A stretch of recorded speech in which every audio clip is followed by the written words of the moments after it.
ఏపీలో అధికారంలో ఉన్న ఆ జిల్లాల్లో టీడీపీ నేతలు సమావేశమవడానికి పార్టీ కార్యాలయం లేదు, కూర్చోవడానికి సీట్లు కూడా లేవు. దీంతో టీడీపీ ప్రజాప్రతినిధుల ఇల్లు, సొంత కార్యాలయాలే పార్టీ ఆఫీసులుగా చలామణి అవుతున్నాయి. ఇదంతా ఎక్కడా అని అనుకుంటున్నారా?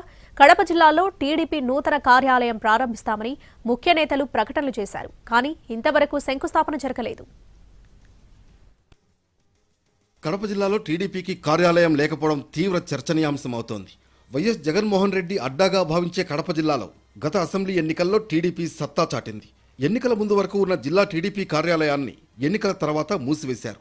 అధికార కూటమిలో ప్రధాన పార్టీ అయిన టీడీపీకి ప్రస్తుతం కడప జిల్లాలో కార్యాలయం లేకపోవడంతో నేతలు, కార్యకర్తలు ఇబ్బందులు పడుతున్నారు. కడప జిల్లా టీడీపీ నేతలు ఎవరికి వారే యమునా తీరే అన్న చందాన ఉన్నారు.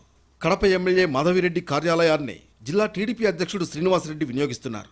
జిల్లా పార్టీ కార్యాలయాన్ని శ్రీనివాసరెడ్డి తన ఇంట్లోనే నిర్వహిస్తూ ఉండడంతో కొందరు నేతలు వెళ్లట్లేదు. మేమేంటి, పార్టీ మీటింగ్ల కోసం ఆ ఇంటికి వెళ్లడం ఏంటి అని కొంతమంది భావిస్తున్నట్లు ప్రచారం జరుగుతోంది. ఈ క్రమంలో తమ సొంత కార్యాలయాలనే టీడీపీ ఆఫీసులుగా భావిస్తూ అక్కడే సమావేశాలు పెడుతున్నారు. ఉమ్మడి కడప జిల్లాలో మొత్తం 10 అసెంబ్లీ స్థానాలు ఉంటే 7 స్థానాలను కూటమి కైవసం చేసుకుంది. కడప సిటీ మరియాపురంలో టీడీపీ శాశ్వత కార్యాలయం నిర్మాణం కోసం ప్రభుత్వం 2 ఎకరాల స్థలాన్ని కేటాయించింది.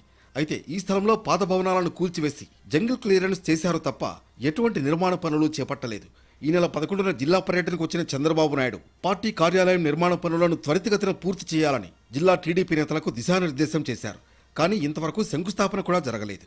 టీడీపీ కార్యాలయానికి కేటాయించిన స్థలంపై కోర్టును ఆశ్రయిస్తామంటున్నారు వైసీపీ నేతలు.